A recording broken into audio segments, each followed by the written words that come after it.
আসসালামু আলাইকুম ওরহমতুল্লাহি ওবরাকাতুহু। সবাই কেমন আছেন? আশা করি যে যেখান থেকে আমার আজকের ভিডিওটি দেখছেন, আল্লাহর রহমতে সবাই অনেক ভালো আছেন এবং সুস্থ আছেন। আমরাও আলহামদুলিল্লাহ আল্লাহর রহমতে অনেক ভালো আছি। আজ সবাইকে একটা ইসলামিক গল্প শোনাবো। গল্পটা হয়তো অনেকেই শুনেছেন, আবার অনেকে শোনেননি। আচ্ছা যাই হোক, গল্পটি শুরু করি। একদিন এক ব্যক্তি একটি জঙ্গলে হাঁটছিলেন। এমন সময় হঠাৎ দেখলেন যে এক সিংহ তার পিছু নিয়েছে। তিনি তখন কি করবেন বুঝতে না পেরেই প্রাণ ভয়ে দৌড়াতে লাগলেন। কিছু দূর দৌড়ানোর পর তিনি গিয়ে একটা কুয়ার নিকট পৌঁছালেন। দেখতে পেলেন কুয়াটি পানি শূন্য। এমন অবস্থায় তিনি কি করবেন বুঝতে না পেরে সিংহের হাত থেকে বাঁচার জন্য তিনি চোখ বন্ধ করে কুয়াতে ঝাঁপ দিলেন। পড়তে পড়তে তিনি একটি ঝুলন্ত দড়ি দেখে তা খপ করে ধরে ফেললেন এবং ওই অবস্থায় তিনি ঝুলে রইলেন। উপরে চেয়ে দেখলেন কুয়ার মুখে সিংহটি তাকে খাওয়ার অপেক্ষায় দাঁড়িয়ে আছে। ভাবলেন খুব কষ্টে সিংহের থাবা থেকে নিজেকে রক্ষা করতে পেরেছেন। স্বস্তির নিঃশ্বাস নিতে নিতে একটু নিচের দিকে চেয়ে দেখতেই দেখলেন বিশাল এক সাপ তার নিচে নামার অপেক্ষায় চেয়ে আছে। এই অবস্থা দেখে তার মধ্যে পেরেশানি আরও বেড়ে গেল। এখানেই শেষ না, বিপদের উপর আরও বিপদ দেখতে পেলেন। একটি সাদা আর একটি কালো ইঁদুর তার দড়িটি কামড়ে ছিঁড়ে ফেলতে চাইছে। এখন আর নিজেকে সামাল দিতে পারলেন না। সারা শরীর যেন তার ভয়ে শিমশিম করছে।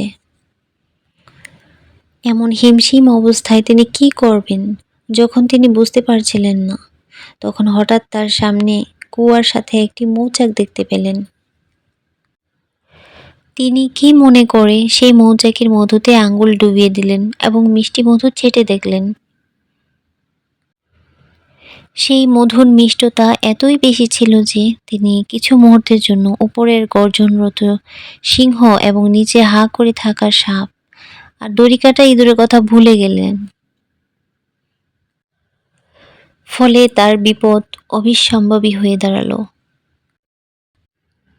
অনুধাবন, এখানে সিংহটি হচ্ছে আমাদের মৃত্যু, যে সর্বক্ষণ আমাদের তাড়িয়ে বেড়াচ্ছে। আর সাপটি হচ্ছে কবর, যা আমাদের অপেক্ষায় আছে। আর দড়িটি হচ্ছে আমাদের জীবন, যাকে আশ্রয় করি আমাদের বেঁচে থাকা। আর সাদা ইঁদুর হলো দিন আর কালো ইঁদুর হলো রাত, যারা প্রতিনিয়ত ধীরে ধীরে আমাদের জীবনের আয়ু কমিয়ে দিয়ে আমাদের মৃত্যুর দিকে নিয়ে যাচ্ছে।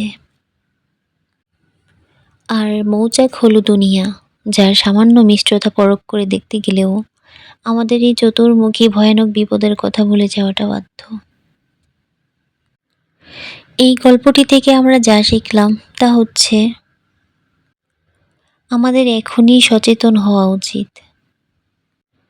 দুনিয়ার মোহমায়া থেকে নিজেকে মুক্ত করে চতুর্মুখী বিপদের কথা মাথায় রেখে পরকালের লাভের আশায় আল্লাহ এবং তার রাসূলের খুশি অনুযায়ী জীবনযাপন করা।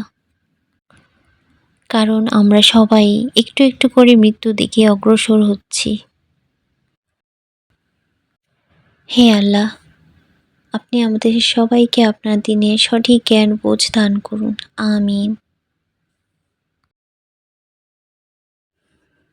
খুবই ছোট্ট একটি ইসলামিক গল্প আপনাদের সাথে শেয়ার করেছি। গল্পটি আপনাদের কাছে কেমন লেগেছে তা কমেন্টে আপনার মতামত জানাতে পারেন। ভালো লাগলে অবশ্যই একটি লাইক দিতে ভুলবেন না, কারণ আপনার এই ছোট্ট একটি লাইক আমার এই ভিডিওটিকে আপনার মতো আরও অনেকের কাছে পৌঁছে দিতে সাহায্য করবে।